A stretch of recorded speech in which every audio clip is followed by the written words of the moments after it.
Yeah. Did anything you were saying? Yeah, no, just so you're aware. I was just gonna say that I noticed for Title IX, the red lines didn't carry over in the version that you are. Oh, So it looks like a clean copy. But I like for you all to see, I mean, it came through the first time you looked at it last month, but for some reason this time it didn't come through. But with that being said, she only made one change from the version you saw the last time, and I identified it on as number 15 on the change sheet, so you'll at least know. all right. Thank you, Jesse. We are now in our open session workshop. Our first item of business is to look at our citizens ad hoc committee relative to the Southside Elementary School naming. And we have a committee member that we need to update.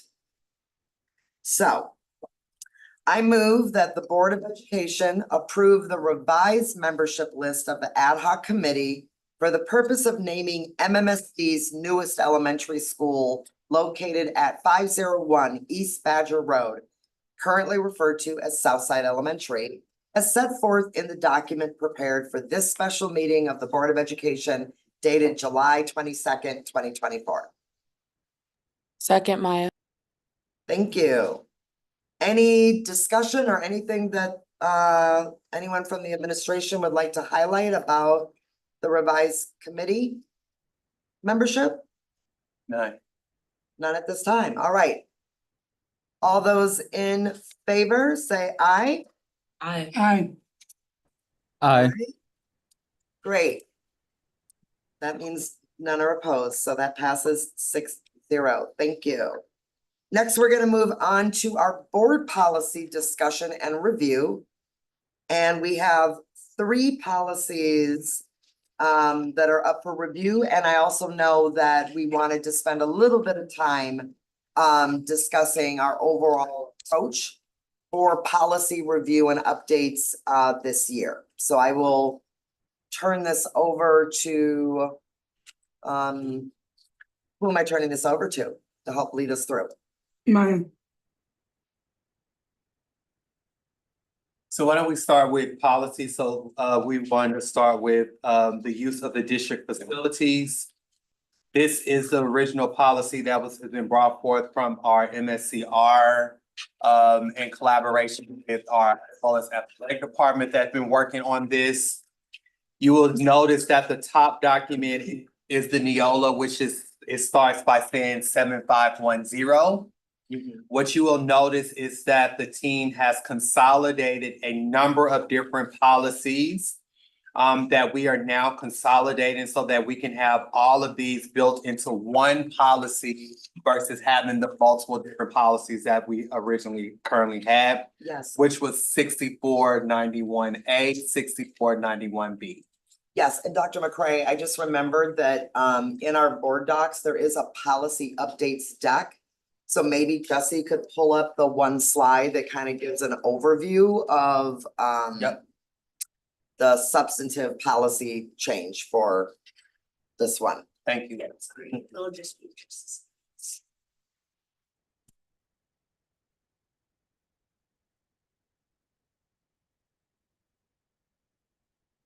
We have Mary who's online. Should there be any questions? Yes. Thank you.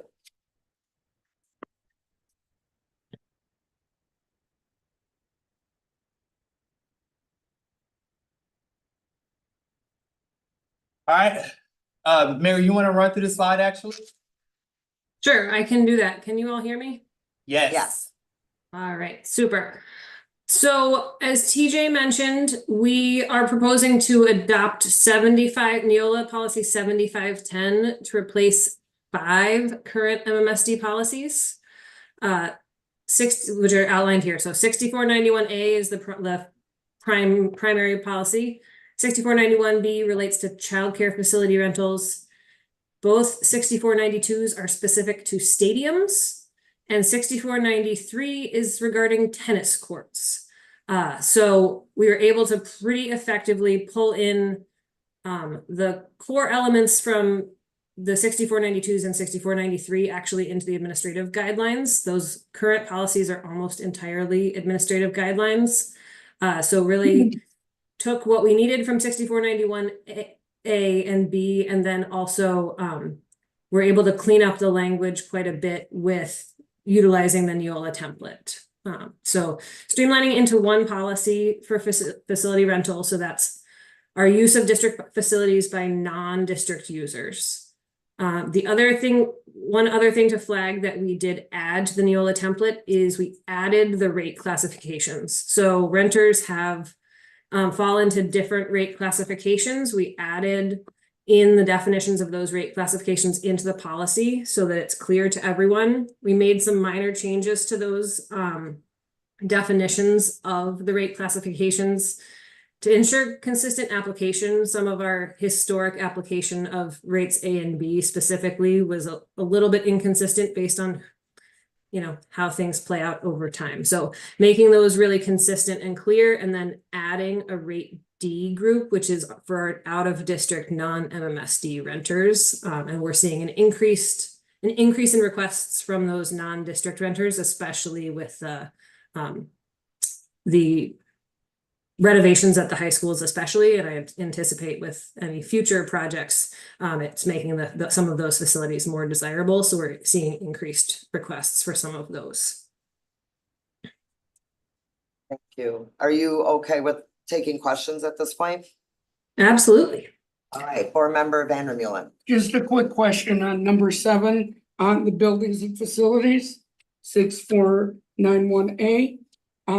Has the board members always delegated the responsibility to the superintendent on renting the facility? I think we have, but I just wanted to make sure. Wait, where are you? So I think what you wanted to do is, so Nikki, just to use this one, Oh. this one would become the policy. Okay. So these are the old ones, so this would actually, which will become the policy, which is your document that you have here. I was looking at the wrong document, Yep. excuse So me. that would be the document that you. And so it's just, okay, under 7510, it just says district administrator and then board is crossed out. And then building and grounds committee is crossed out. Is there a specific reason, or is it just easier, or what is the reason for crossing them out? Oh, I see. So with the Neola templates, it's typically, my understanding was that it's like sort of choose your own adventure. So choose which one is most applicable to your process. So that basically, in the previous policy, granted it to the superintendent or designee. So we identified that district administrator was the most appropriate term to makes use sense. for that. Okay, That makes sense. That was my only question. thank you, Nikki. Board member Mosner Feltham. Thank you. I have 3 questions. One is where are the rates listed and how are they decided? The second one is what makes an authorized booster organization? And my third one, what was the third one? Oh yeah, what will the application process, do we know what the application process will be like, since this new policy doesn't have those administrative guidelines? So and the that third one is just curiosity. Yes, so to answer your first question, the rates are housed online. So there is a facility rental website on the MSD website. They are set annually as part of the preliminary budget process.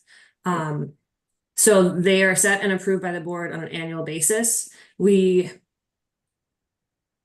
So the board has already approved the rates for 24-25. Okay, so that was one question. Did that answer question 1? Yep. Okay, approved booster organizations. So we specifically called out approved booster organizations because we were trying to identify the sorts of sort of school support organizations that would be granted access and to use facilities. So more often than not, this is boosters using concession stands to sell concessions during varsity athletics. which is something that we wouldn't charge them a fee for. So that would be typically a booster organization would have to be registered or with their school athletic director or the district athletic administrator to be an approved athletic booster.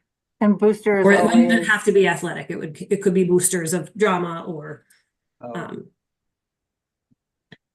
okay, but it would have to be something that's recognized by the school, either by the principal or the athletic director or the district athletic director, so that it's not just me gathering up 5 friends and deciding we're boosters. And typically the Is- boosters have some sort of 501c3 status that ties their fundraising to the district program. okay. Okay, And then you had a third question. The actual process will remain the same. So the facility rental application will stay online. So there's an online version. There's also a paper version that people can fill out if that's the preference. We have a facility rental coordinator housed in our office who handles those. And then once we have a draft of the administrative guidelines, but once we have those administrative guidelines finalized, we'll just replace the existing guidelines that are on the website with the updated ones. And there aren't a ton of substantial changes to the guidelines. It's mostly clarifying language, primarily actually for district staff understanding. okay. Can I ask another question about the approved booster organizations? Yes. So where it says with principal permission, is that for all of the above? So principal permission for the booster organizations, for the PTOs, for the department? Okay, so that puts it in the hands of the building leadership to say like, okay, okay, student services, you want to have your event here? No, I don't want you to. And that would be like legit? So typically, okay, so in terms of the actual policy language, the with principal permission is related to everything between the 2 semicolons. So parent and faculty organizations and approved booster organizations. I see, I understand. So Okay. so those organizations would have to work through their principal, and then typically an admin would be the person to like request the space and get the spaces. Got it. Okay. And then just one more question about the booster organizations. Like, are there policies in existence or that say like what comprises that, or like what you have to do to be that, or what doesn't count as that? Or is it kind of like you said, I can get 5 of my friends together and ta-da, we're the boosters? Like, I will have to get back to you on that question and follow up with Jeremy Schlitz, the district athletic administrator.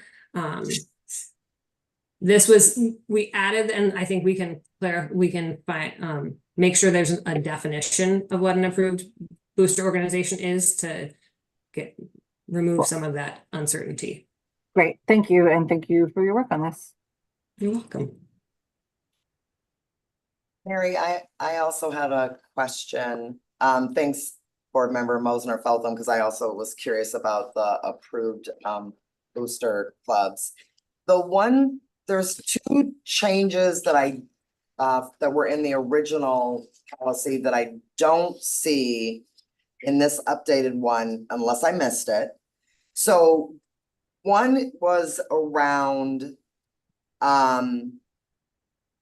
waiving fees for the use of district facilities in situations in which the superintendent or his/her designee has determined that it is in the district's best interest, and that was in the original policy number 7, the 6491A. And I didn't notice it in this one, unless I missed it. But I was curious if that was intentional to take out the language around waiving fees that may be in the best interest of the district.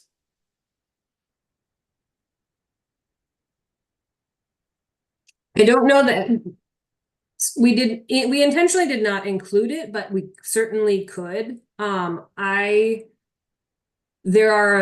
a pretty big bucket of things that are school related and school sponsored that fit into that category that doesn't pay fees already.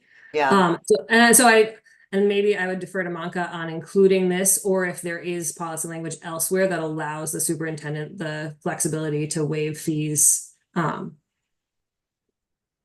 just thinking there have been times Yeah. where the superintendent, let's say, wants to do something with a community organization that's been a really good supporter of the district and is doing good things for our students and scholars, and maybe the community partner. This is like a hypothetical, like a 100 Black Men of Madison might say, hey, Dr. Gothard, could we come in and do something in one of your, buildings for an event? I don't know. Those may not occur very often, but I was just thinking there may be times where you wouldn't want to take that community partner through a facility rental necessarily, but it's not anything I'm gonna hang my hat up on. Like you all know your facility rentals, I guess, better. It was just a noticing that wasn't in there anymore. Yeah, go ahead. Sorry. I would say the vast majority of times that happens, an organization would partner with the school directly and then operate those sorts of events as a partnership in which the principal, if they're, or the family liaison or somebody like that would be on site and not pay a fee. But I think if it's something that the board is interested in adding back in, I don't have any problem adding it back in. Yeah, no, it's okay. If you feel like it's mostly covered, that's great. And then there was another one in the original policy also. It was number 8 around describing the use of religious organizations in the use of school during non-school hours. And I didn't notice that in this updated policy. We did not include them because we didn't specifically call them out because they are currently treated the same way all of the rest of our renters are. So we don't make specific caveats for religious organizations. We have a fair number of them who are renting currently, utilizing the regular process. Okay. Which would all include not interfering with prime use of school day property, things like that. So that number 8, we felt really just replicated what the existing current policy for all renters is. Got it. Okay, Does thank that you. satisfy your concern for number 8? Her response. Board Member Yeah. Vandermeulen? Slightly worried on the religious thing with the Boy Scout issue. If a religious group violates district policy, i.e. Boy Scouts can still not include on the basis of sexual orientation. And that would go against district policy. How do we do that? Can you restate your concern? Concerned that if we don't call it out, that the specific group will think it's okay that they can rent the space even if they do discriminate against classes that the district does not. So you're leaning in more so on the non-discrimination. Correct. Correct? Okay, so I don't know that I would, Or am I overreading that? well, I wouldn't say you're overreading it. I understand your concern, but I don't know if number 8 alone addresses it. So let me think about that. I'll make note of it. We can maybe have an offline conversation. Great. I appreciate that. And your point was to include something about Certain religious organizations. The reason why I was asking was, for example, the Boy Scout state example can refuse gay leaders. And that violates our district policy on non-discrimination. And are they going to be allowed to rent, saying that all religious groups are allowed to, but they violate under the non-discrimination? How do we decide whether or not they can rent? okay. It was a weird question.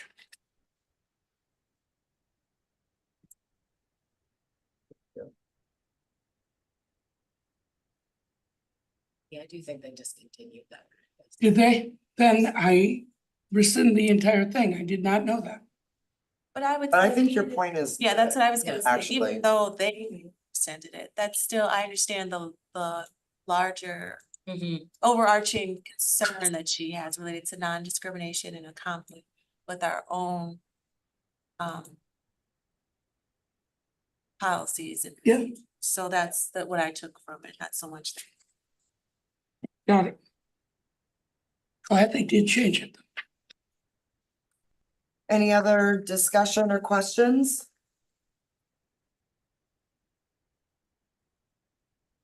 All right. Seeing none, do you wanna?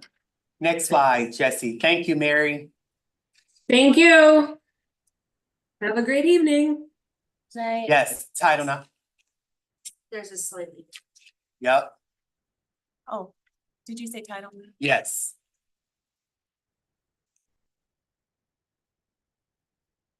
Is that on? She's on.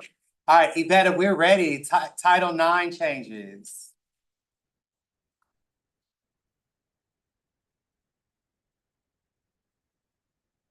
I'm sorry, I'm here, everyone. My screen is just acting funny and I'm trying to turn on my video. Just 1 second. There you go. Yep. Hi, everyone. Can you hear me and see me? Yes. Thanks for having me back. As Maka mentioned, since we last met, there was just one other update made to the policy I just wanted to make everyone aware of. It's under the definition of sexual harassment under section M2, letter M and then number 2. There's a segment in there that talks about denying someone access, and I added one word to limit or deny so that it also captures situation where someone may not be completely denied of something, but their access was limited. So that was the one other change that was made since we first met. Are there any questions or concerns about, did you all have a chance to look at the other changes that are being recommended? Did anyone have any concerns or questions about any of that? We have one.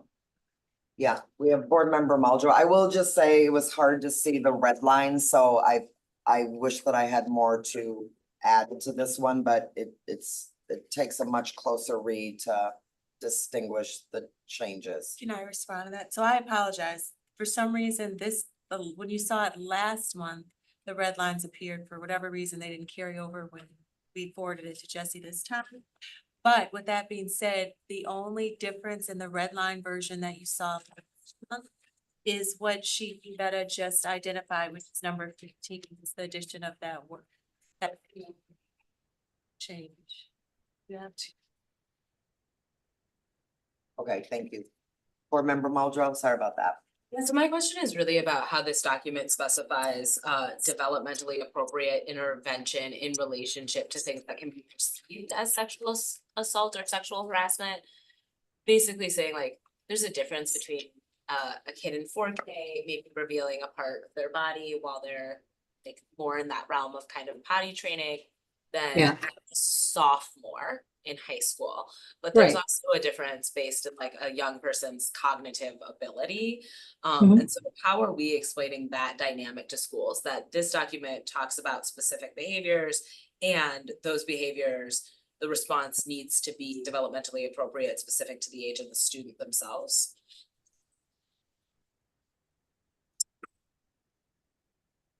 Well, that is true, and I, from what I've seen since I've been here, I think that most staff do take that into consideration.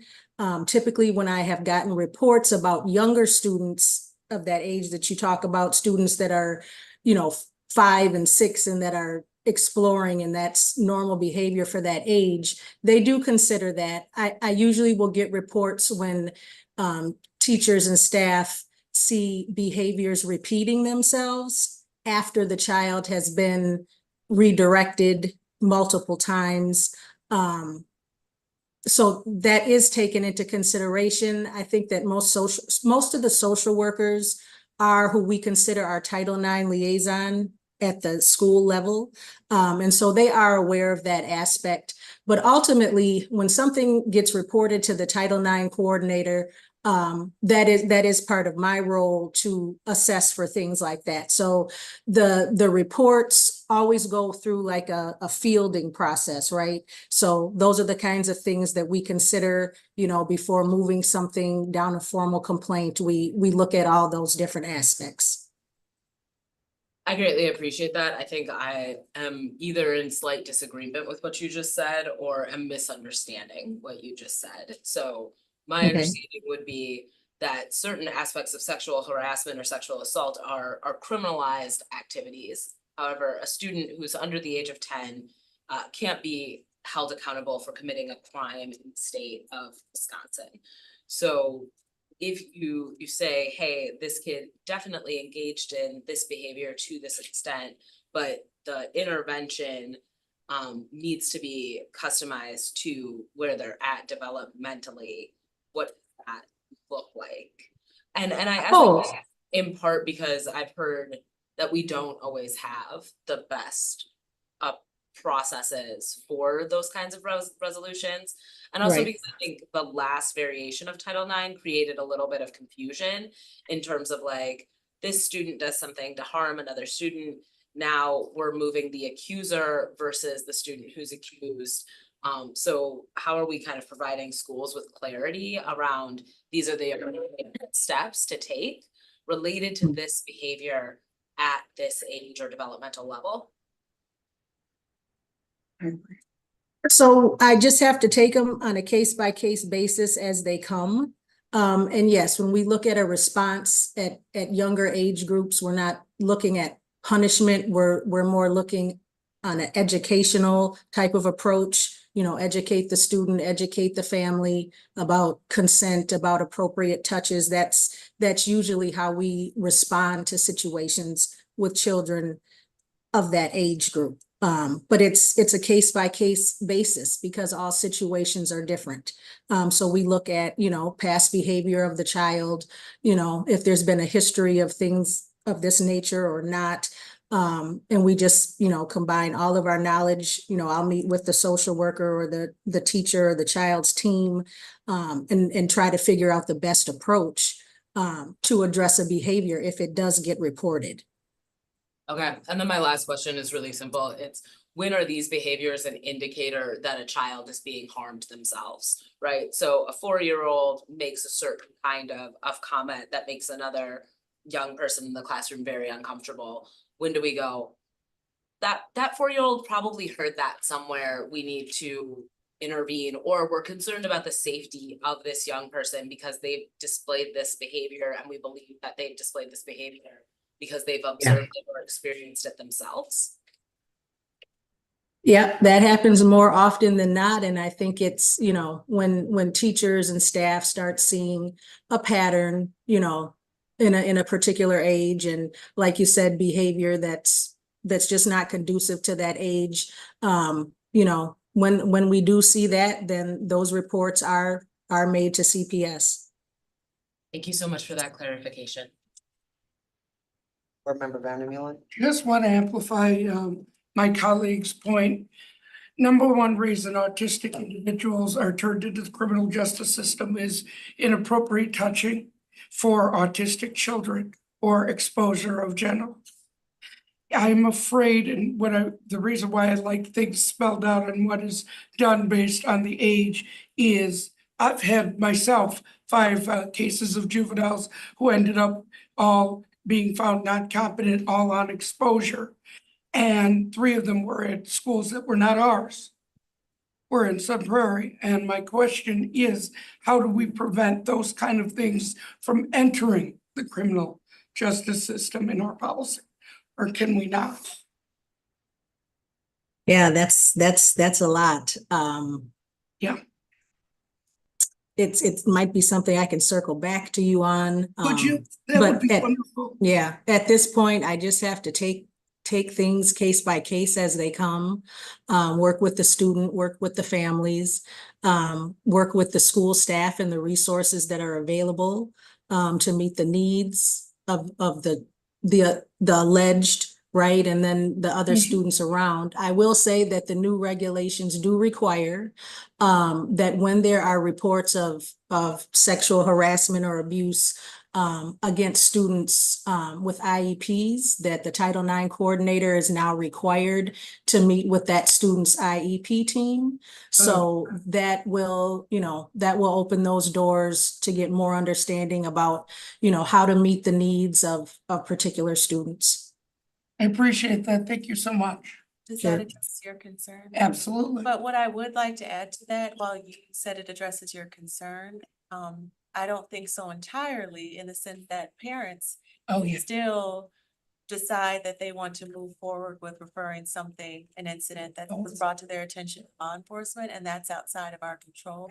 So I just wanted to be clear that while she answered your question, that doesn't No, it doesn't. completely address some of the situations you described, because that may be parent initiated as opposed to administrator. And I completely forgot parent. And so we wouldn't include that aspect in the policy, but I want to make sure that's just another dynamic that's involved. I appreciate that. It was really helpful. Thank you. Thanks. That really helps. Because I completely forgot it.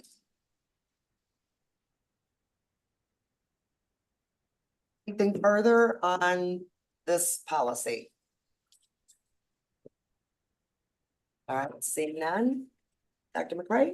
All right, next we have our advanced learning policy. I believe we have Dr. Sheridan on,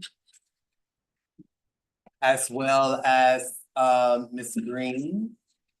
One of you want to take over this slide, or would you like me? I'll start and then I will turn it over to Dr. Sheridan, who is serving as our interim director of advanced learning. So on this slide, you will see that since the last time we came together at the instruction work group in June, we've made some changes based on feedback from the board. I'll have Dr. Sheridan walk through all of them, but I will just highlight that we moved from adopting Neola's template as is to using Neola's template as a guide based on feedback from the board. And Dr. Sheridan can share some of the other changes we made based on feedback from the Board of Education in June. Amy, you want to take it away? Sure. Hello. So the biggest change since last we met was we added a section outlining the guidelines for identification, programming and services, and family engagement. And that was upon the board's request. And this provides clarification of those guidelines.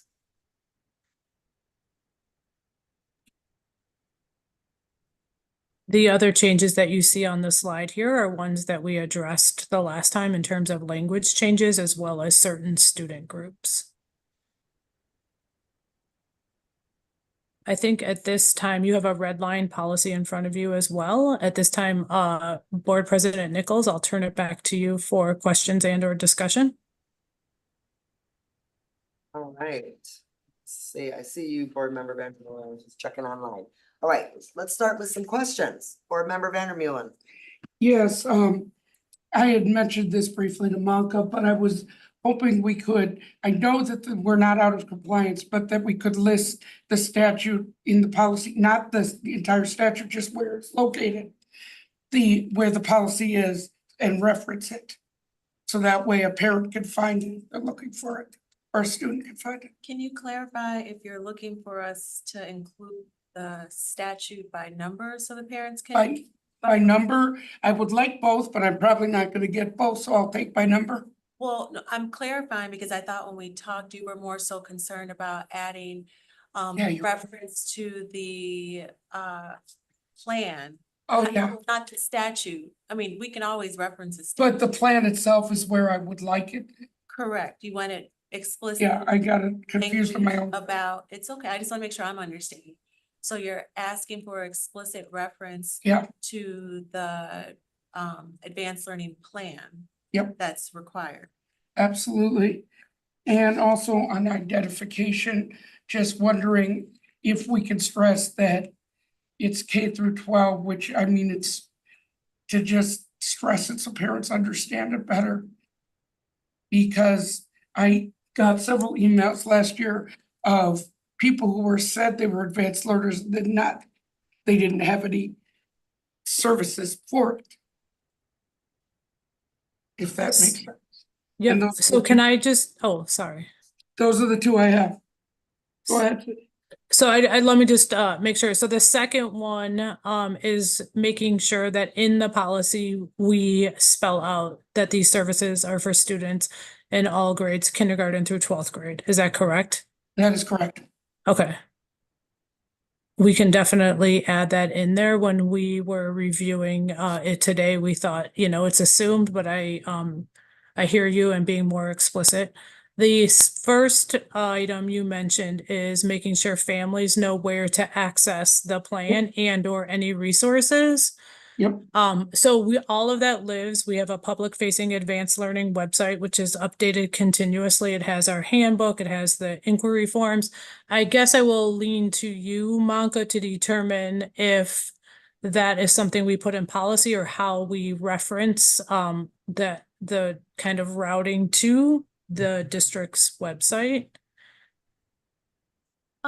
If that's the desire of the board, I'm okay with having reference to the policy, our own webpage, the hyperlink to the policy. We've done that for other policies. Sometimes we reference like the Office of Civil Rights in whatever level of communication, whether it's a phone number or address, mailing address, website, that type of thing. So we've done that. So I don't see an issue with including them. That's Okay, I think we're good with that as well, if that's the desire of the I mean, I board don't- in terms of including the website link. It's a simple URL, so we are happy to figure out where that placement goes on the policy. But just to be clear, it's a link to the page that you were just saying for families, the advanced learning. Yeah, it's a public facing website, so, and it's a simple URL, so we could absolutely add that in there, where, depending on where it fits into the policy, sure. Technical, I would rather us list the name of that page. Because if the URL should change, it'd be much easier for families just to be able to go and search like advanced learning page versus include the URL that if it's broken and nobody ever goes back into the policy, then so just. Yeah, whatever easiest in order That's to make sure you don't have to reference. constantly, yep, Good idea. sure. And I have no other questions. Can I offer just a couple of things? So thanks for going in and adding some of the headers to the updated policy. I think one of the things I'm wondering about, so in May, the board approved the services for bilingual students, English learners. Which is also a group of students who also need differentiated support and go through identification and have program and services. And there's a whole parent kind of piece to it. And so when I look at some of the language in that policy, it seems like it's more robust than our advanced learner policy. And so I guess what I'm wondering is, and like even under programs and services, right now we have A, B, and C. And when I compare it back to our bilingual students and English learners, the programming doesn't have A, B, and C, but it makes a statement about the board shall provide all qualifying students an effective instructional program and support services designed to appropriately meet the student's individual needs. So I'm just wondering if there's some language that could be kind of replicated in the AL policy that brings some consistency. across the policies around our instructional supports for students in their programming. And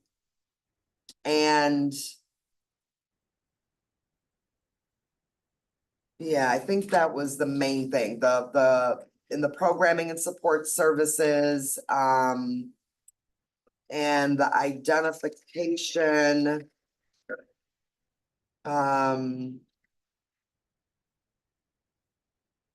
Yeah, okay, the identification might be okay the way it is.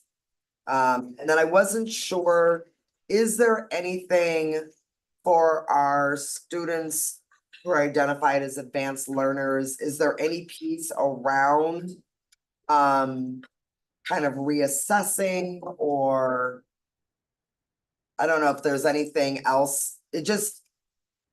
Yeah, I'm just looking at the bilingual English language policy, and that one seems to have a lot more to it, and maybe it's because the federal or state guidelines are different.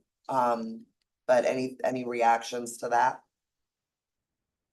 I will start and then I'll turn it over to Dr. Sheridan. Yeah, I think some of the pieces are based on federal laws and federal regulations. We tried to look at the English learner policy and use those same components based on the feedback from the board. We're happy to go back and look at it further to see if there's additional information or language that would make it more robust to your point, President Nichols, but I'll also turn it over to Amy to see if she wants to add anything more specific based on her expertise. No, I mean, I think I would agree with you, Cindy, that we could look and see if there's some more robust language we could use. Most of this is from the policy that's currently up there.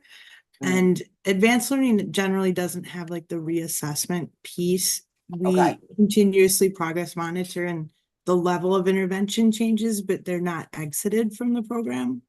Okay, So there's not really a reason to put an exit language in there. perfect. So it would likely end with the family engagement component. Okay, well, I do think the language, if you all could maybe explore around the board shall provide, feels important, and I don't know if that goes to the front, because right now in those opening paragraphs, it's more around like the board has a philosophy and the board believes that students identified, but this policy right now doesn't say what we shall do in accordance with whatever state statutes tell us to do. And I forgot. Okay, thank you. That's all I have. And then board member Vandermeulen. Yeah, I forgot two things. One, can we have a section on dual exceptionality that's slightly more in depth than what needs to be provided, if possible? And the other one was on letter D, can we please get rid of the positive attitude? Because I think that's still in there. Or am I looking at the wrong one again? No, it's develop a positive attitude towards self and others. Yeah, I could tell you, I know quite a few gifted and talented teenagers who are sarcastic, brilliant, and etc. And I'm afraid this can be used to hold up a group saying, oh, you're not this. And I want it to be as inclusive as possible.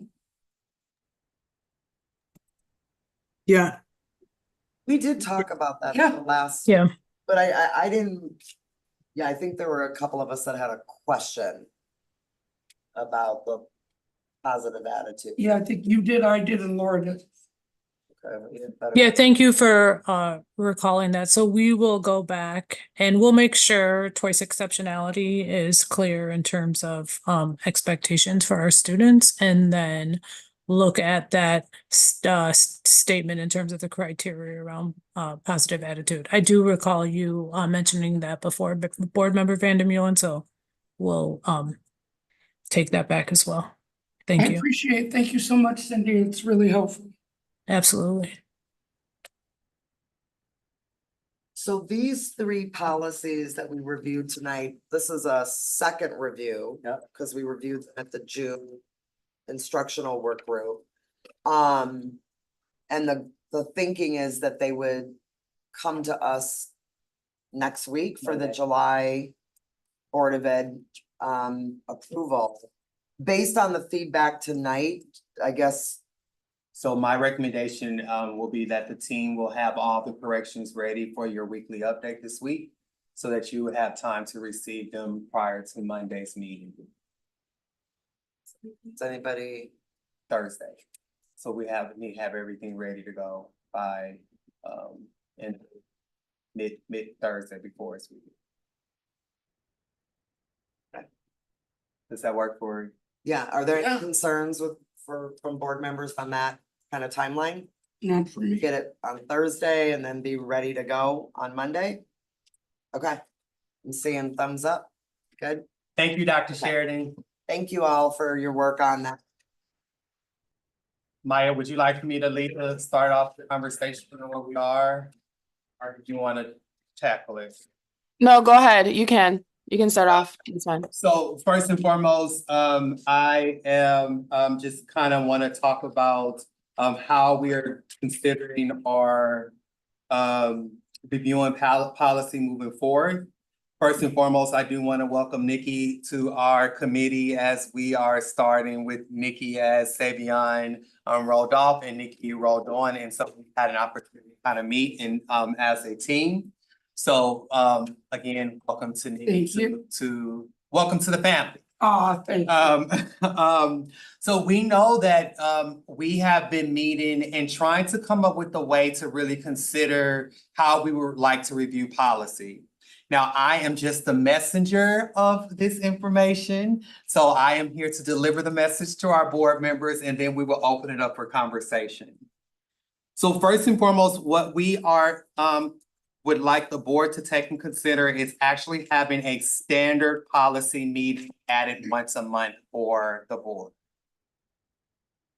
We believe like this is actually the only way when we're looking at policies, that in order for us to be able to have the policies reviewed in a way where they're not kind of added on to work groups and then rush through, because we got to think about all of the topics that we got to have at our individual work groups. And now we're saying we would like to add policies to it. So our thinking is what we would like to do is basically be able to add an additional meeting once a month. What we are hoping also is that those meetings actually will start in December instead of, so that we will be able to review a total, if we start in December going all the way through July, we were saying that we will be able to review up to 12 policies for this upcoming year.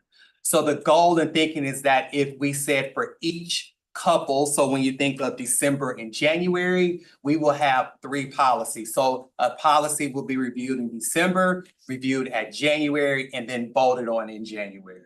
And then we will bring a new slate in February and March, voted in March, new slate in April, May, voted, new slate June and July.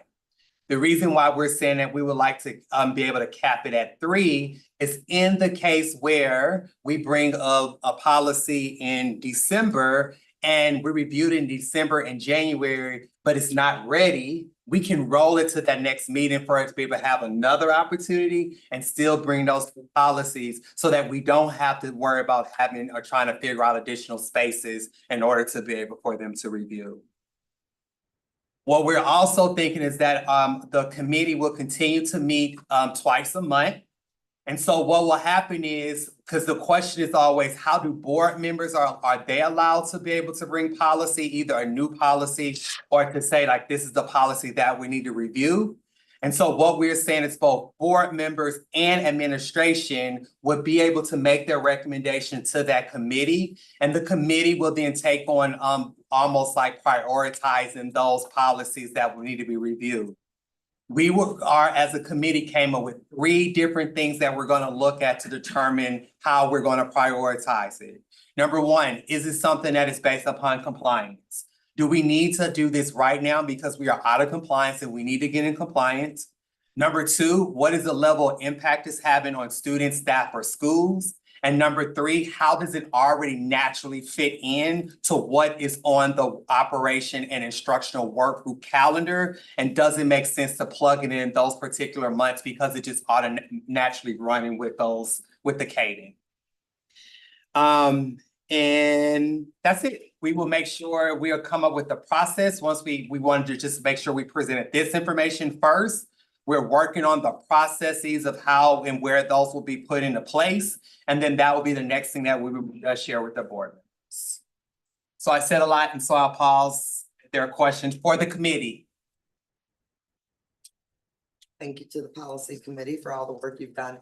With the one extra meeting just focused on policy, are you imagining that's in the off week of our work groups and our regular board meetings? So we're adding a new meeting in the 1 week right now that we don't typically have a regular standing meeting. Correct. So our recommendation was that during that time, but we are also open to what the board would like to do. But that is our recommendation, to keep it consistent with the Mondays that we're already having. And the reason why we considered December is after the referendum, because the referendum, we're gonna have so many meetings and extra responsibilities that could end up burdening some. Yes. Paul Joe. Yeah, so I think the meeting in terms of like a long-term solution to how we engage in policy work is something I hadn't taken into consideration before, and I'm not sure if I can think about it holistically in this moment to say like, this is the real benefit of that. I think initially what I would love to see happen is that the board and the administration are working in partnership to identify the suite of policies the board is most interested in reviewing, and the suite of policies that our administration is most compelled to review, and how those align with what we need to do in terms of compliance. The other thing I think about in terms of our approach to policy at this point is how it fits into kind of our governance approach and that work. And so one of the things that I had been really hopeful about in bringing on both our governance, like framework and in working with Neola was to get into this space of really refining and updating policies to be relevant in kind of this way that allowed for us to have a goal around what our entire policy suite should look like and function as we're moving through this work. And I guess my question for the committee is, how does our governance work and our work with Neola tie into this? And what is the long-term goal of kind of reconciling and policy and updating policy? So I will start with just my own thoughts. I think that the first thing is, in the absence of the governance, it's hard to kind of think about how the policy is kind of going to fit in there, because we don't know exactly what the full extent of that model will look like to kind of dictate that work. But I think once the board is in a place where they've like truly walked and cleaned into that work, then the policy committee and the policy work will need to fall underneath that. I think what we are trying to do right now for the policy committee, though, in the absence of that, is to think about how we can move to be able to think and make sure that we're getting policies updated, and hearing from both of us, like, because there are a number of policies like admin want to bring forth, and there are also there are a number of new policies that board members also want to make sure to live. So how are we in the short term, Ali, I think, answering that question? But I think once we have that board governance model, then that becomes a long term. As far as the Neola, I think that is another additional great point that you bring up, because what we're beginning to do is we made a decision to work with Neola and use that more so like as a template on how we're going to update our own board policies. What we made a decision to do is not to necessarily adopt all of Neola as it is, but to be able to bring that over and use that as a template in order to update our policies. So we're not adopting their policy numbers, because that would have had us in two different suites, because we're not just adopting all of it and pulling over. So in absence of that, what we're doing is using that as a template as we're beginning to update the policies as they come in. Neola doesn't have all the policies like we have. So what's happening is that in the absence of that, then we're having to kind of tap into our own policies where we need to. Right, and that absolutely addresses my question, but what I'm really getting at is like, what is our comprehensive policy suite? And so you can have 10,000 policies, but at some point, nobody reads them or cares about them. And so what does it mean to say, we are refining towards having these 7 areas where we have policy and we have, you know, a comprehensive suite of policies related to those 7 areas that people can access easily and understand? Because I, as much as I think there is the drive to refine our policies, I think being in compliance with our policy suite has to be an achievable goal. Like, how long does it take to orientate a staff member who's coming into the district to what our policies look like? Yeah, so I think like getting to that, like, this is where we're refining to, makes a lot of sense to me in terms of like, we're doing this up to this point and here's where we want to land and here's how it interacts with that governance and Neola strategy. I want to thank the committee for the work and like thoughtfulness around how to engage both the board and the community in this work to a greater extent. But I also want to acknowledge that I do think there are policies that fit very naturally into instruction and very naturally into operations. And so I do think there's some need to leverage those work group spaces just based in this for the sake of time. And the last thing I'll say is that there are several weeks, months where we don't actually have access to 4 Mondays, right? So we have spring break, we have these interruptions to how many Mondays we have in a month. And that means that we're looking at either putting 2 meetings on one Monday, or we're looking at a different day of the week. And I think that that is something we need to think about in terms of logistics. And then we also need to factor in holidays and how those come into play, given that this would fit into a predetermined schedule that's already factored in those kinds of dates. Can I just? Oh, yeah, I was gonna. Just the only thing, Ali, is the comment about the work groups. Because initially we did try to think about putting it in there, but the problem we're running up against is that the policy direct requirement of them having to be reviewed twice. So because of that, even if you put in a work group that next month, you got a different work group, a different topic. So then you're still gonna have to create that another meeting in order for it to be reviewed, because the board, one of the things we talked about is not having it being reviewed at that general board meeting. So then how do you do that in a way for work group topics? So just to kind of think about, that was one of the barriers that we left. So I mean, I think that might be a matter of personal preference versus policy, is like, are we saying, because obviously if we're reviewing it twice, right? It's just 2 times review and then vote. Correct. You can do it at a work group, then take it to the regular board meeting. If you've exhausted questions, that counts as the 2 review points. Am I misinterpreting that? No, I don't have it pulled up in front of me, but I believe it was 2 touch points prior to. Prior to a vote. Okay, So that just becomes the issue. yeah. Thank you. I see, Board Member Pearson, I was just gonna also say to your point, Board Member Muldrow, I think part of the challenge we're in is that, like we've said, yes, let's go with Neola to kind of streamline and find more efficiencies to update our policies. And we've also said we're interested in learning more about different governance models. At one point, we thought that we were going to work with an organization that would have helped us start to develop our own governance policy as a board about us. And then think about like what that means for the rest of the policy review and adoption. That didn't work out.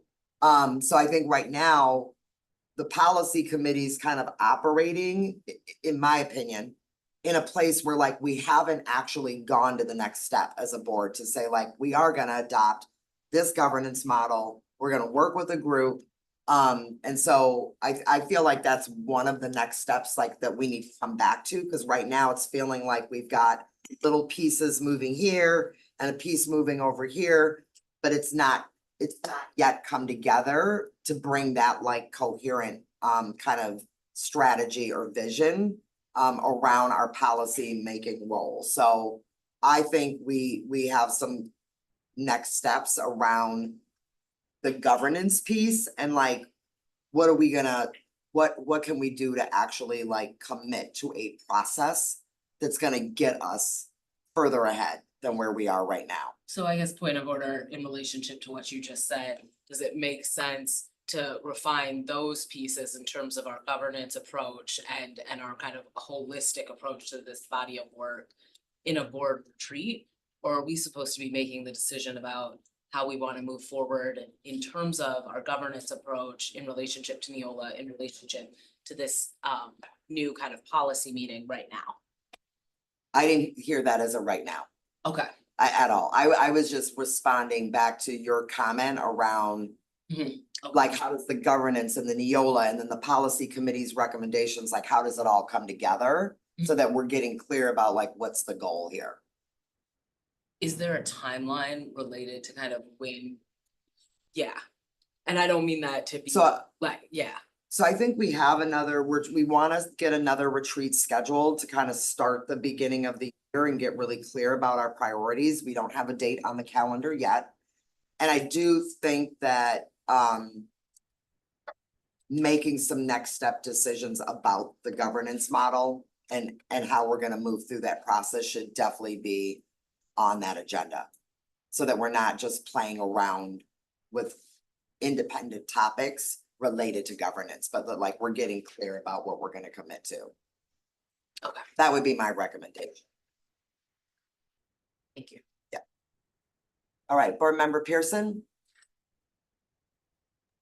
Yeah, no, I was just gonna respond to the governance piece and how they kind of relate. So, I mean, at the time, there's policies that we need to get in compliance with and policies that require us to review annually to ensure that we stay in compliance with.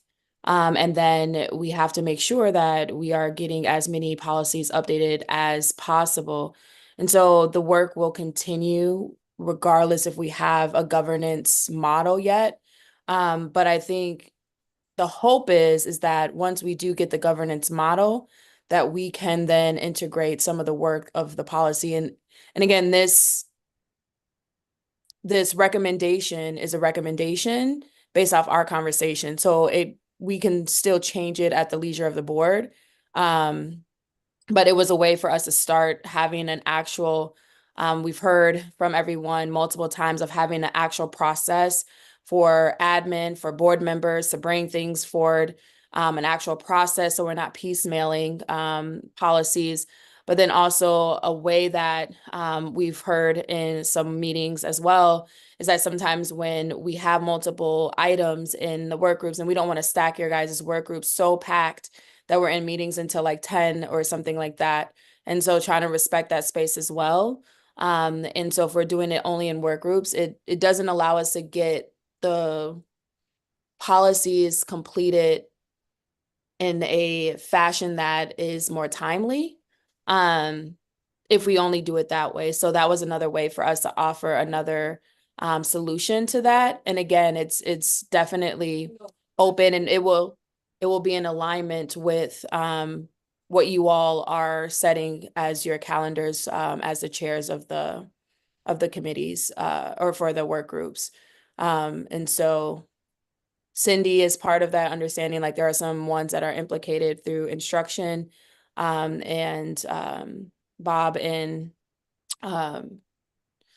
is aware of ones that are implicated in the operation. So it was just a way for us to kind of like synthesize what we've been hearing, synthesize what we've been doing, and just find a more clearer way for us to understand the work. But no, by all means, our plan is to hopefully have everything kind of working together. It's just we don't have one of the pieces right now to be able to find that way to synthesize and condense if that is what we decide to do with a governance model.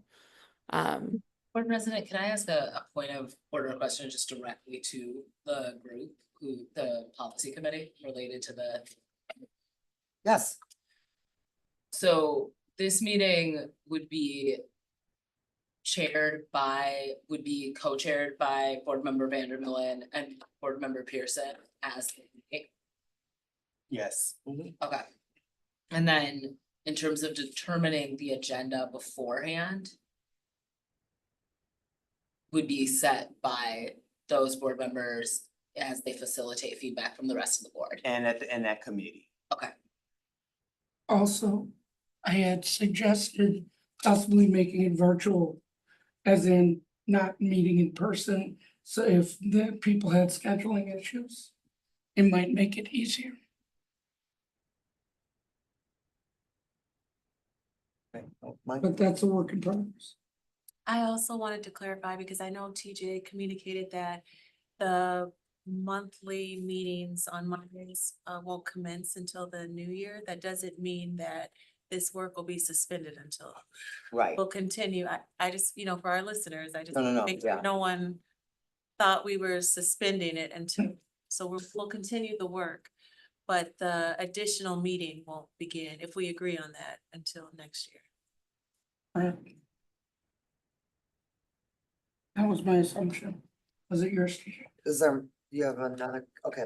I have I'll- another question that's just really about the structure and agenda setting for this is like, I think for me, part of the problem and how we've approached this is that it's like the 3 policies at a time, but we're never really sitting down and going, these are all of the policies of the district and how they interact and how we enforce them and what it means for us to be in alignment with our own policies. Is there a way to like have that starting place of going like, this is the suite of your entire, like, I guess if I said, how many policies does the district have, Maka? What would be the answer to that question? 5,000. A lot, a binder this thick. About I five. have I don't have the exact number. I think what So- you're asking for is like, can we kind of start from level surface of like an ORM board into policy to just think about maybe information like the number policies that are out of compliance due to whatever the rationales are the last time they've been updated, just like a baseline. Exactly. So it's like, you all have 5,000 policies, 80% of these policies, Yeah. no one ever interacts with. Like, you have a series of you have so many policies that this is the suite that is essential to the district that we orientate folks to, and this is. Yeah, Well, to your point, I think at one point when we discussed using Neola, part of what I remember us being attracted to Mhm. was the fact that we were like, oh, we could take an entire suite, like the 3,000 suite. They'll have templates. We can at least start with the templates, make them our own, but like at the end of the day, we could review it, the entire 3,000 suite. And right now, it feels like we've had to prioritize like the most time sensitive policies. Move them to the top. We're not necessarily within a suite, looking at how that entire suite of policies connects to each other. Because we're kind of needing to get things in compliance and updated. And that's my understanding of like why we're kind of, I don't want to say getting random policies, because I know they're not random, but we're prioritizing the policies that are the most time sensitive. Right? So we haven't gotten to that place yet. of like, this is the totality of our policy suite, and this is what it means, and Yeah. this is how it sets the tone. And I remember we were having a conversation with the Verona board, shout out to the Verona board for hanging out with us. But I wasn't as compelled by the conversation until they were saying, they took us from this policy suite that nobody really had a real understanding of to something that is easy for our educators and our families to access and use as a tool to navigate this Right. district.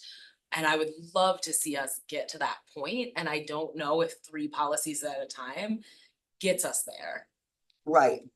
And part of their process though was adopting a governance model Exactly. and using that to get the board really focused on policy. So that was the point I was trying to make earlier, like we are kind of and I think that Vice President Pearson was making, like, we're kind of in a piecemeal Mhm. approach right now. We recognize that it's probably not the most effective or efficient. And it doesn't drive us towards impact, but I think we've got all the right ingredients in place to like make some core decisions this year and get us moving in that direction. Cause we've been talking about it for a while. Thank you. I greatly appreciate that like clarification. And I do think we're all saying the same thing. I think that where I'm struggling is like, are we all in alignment around how to get Mhm. to that space of like, this is where board governance meets, our strategy with Neola meets like our long-term work. And so that's not necessarily like coming together for me right now, but I don't want to like take more time. Can I just say one couple? Of course. I really believe like what we have to think about is how we're cause you keep using like Neola. And to me, what I would get us to think about is Neola is nothing more than a repository of policies that we are pulling from and adopting. That's it. That's all that's the extent that in which we're using Neola.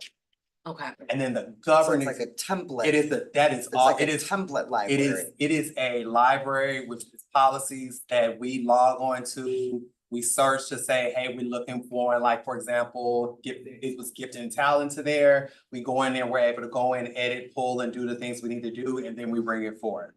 That's the extent of what Neola is. And then I think the governance piece, though, to lean into what a lot both of you in the show is saying, though, because once the board moves into that, it will change how we as a policy committee is doing the work. And so once we have that piece, then it could shift. So right now, though, I think what we're trying to do as a policy committee is just get us to the interim. Like, this is how we need to operate through the interim. Okay. In order for us to get the long term is, once the board has really adopted the governance model, whatever that's gonna look like, we recognize like it is gonna impact the way in which we do policy work. Dr. In the absence of that. That's incredibly helpful. Yep. Yes, that's very, thank you. Board Member Pearson, your hand was up, you took it down. Did you wanna add anything? No, I think TJ said exactly what I was gonna say. Okay. Awesome. Well, is there any further discussion on policy approach? All right, I'm not hearing any. So then coming out of tonight's conversation, we'll have 3 policies that will come to us by Thursday. And then we will be voting on those on Monday. At the July 29th regular Board of Education meeting. With that, good folks, I will definitely entertain a motion to adjourn. Thank you. All right, we have a second from Board Member Muldrow and Board Member Vandermeulen. All those in favor of adjourning? Aye. Aye. And thank you, that passes. Good night, y'all. All right, good night. Meeting adjourned.